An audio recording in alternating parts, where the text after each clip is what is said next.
While last year's Resident Evil 2 remake was able to strike critical acclaim, this year's remake of Resident Evil 3 seems to be somewhat of a step back from recent entries. You reprise the role of series favorite Jill Valentine as she escapes her zombie-infested home while constantly being hounded by a deadly new enemy known as the Nemesis. The story is a fairly rudimentary affair. While I wouldn't call it engaging, Resident Evil 3 is home to some very wholesome character building moments and some solid one-liners. Would you please calm down? I'm a police officer. I'm here to help. Yeah. Oh yeah, you've been doing a bang-up job. Raccoon City has been completely rebuilt from its 1999 counterpart, featuring vibrant neon-lit signs and devastating wreckage, creating very aesthetically pleasing environments that sadly seem to give way to dirty sewers and dimly lit hospitals in the later half. While a few maps still retain the interconnecting hallways of Resident Evil 2 Remake and 7, many maps become linear gauntlets. There are areas that do contain some hidden upgrades for those paying attention, especially in the first half, but none of it will ever hit the heights of the maze-like Raccoon City Police Department or the intricately detailed Baker Mansion. The zombie density has also drastically risen since the last installment, which is indicative of a shift from horror towards action. While the tone is still representative of the original's emphasis on shooting, it does make for a less interesting experience. Gunplay retains the same feeling from Resident Evil 2 R, with Jill being forced to conserve ammo and make her shots count by targeting her opponent's head. Your reticle tightens by standing still, allowing you to hurt harder but leaving you vulnerable. Jill also has a few new tricks up her sleeve, such as a dodge ability. While my first impression was that this dodge would make it too easy to slide between enemies, it actually balances itself out by requiring very careful timing. Sadly, the same level of quality can't be seen in the enemy AI. The dismemberment system from Resident Evil 2 has been significantly reduced, leaving you to kill most enemies outright rather than disabling them to conserve ammo. Zombies take a heavy amount of damage before dying. However, even on hardcore difficulty, ammunition was always readily available, so even in most instances, mass destruction felt like the best and only option. The major difference I noticed in the difficulty was the amount of damage I took, which would normally leave me going down in 2 hits.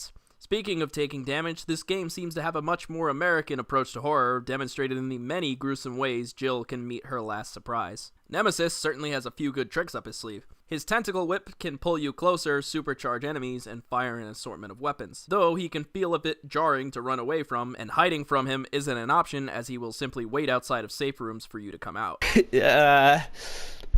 Is this all there is to this room? Because I don't know if I plan on leaving anytime soon now. While the demo certainly upplayed him, in practice he only has 2 unscripted sections, one of which was in that very same demo. He does invoke more power than, say, Mr. X, but the free-forming quality that came from running into him organically is gone. Nemesis is a constant, not a variable. You can't return to what you were doing until he's been dealt with.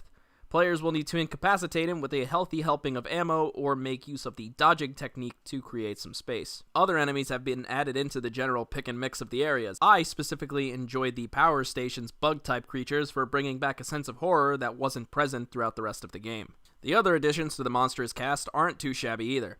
It would be a missed opportunity here to forget the boss battles, as they are definitely a highlight for this game. While they're certainly scarce in the beginning, they certainly make for exciting clashes that work with the mechanics you've been offered. For those in the know, the game is still incredibly short, clocking around 5 hours for most. The offer of secret weapons and further difficulty settings can entice new runs, but the removal of the branching path system is a big disappointment for most, myself included. What you're left with is a shorter, less memorable experience. While certain dedication to the Resident Evil fans might be enough for some, as a standalone process, it's simply not particularly worth that $60 price tag. Even with the inclusion of the kind of just okay multiplayer spin-off Resident Evil Resistance coming with each purchase. This is certainly an on-sale buy for a rainy day, rather than something one should dedicate a month of their lives to. Though I can give the game my tepid recommendation for hardcore Resident Evil fans, as I believe that you will find most of the fan service intact despite some removals and some changes. For those looking for more action-oriented experiences, I'd recommend the Resident Evil Revelation series, or if you're looking for something on the scarier side,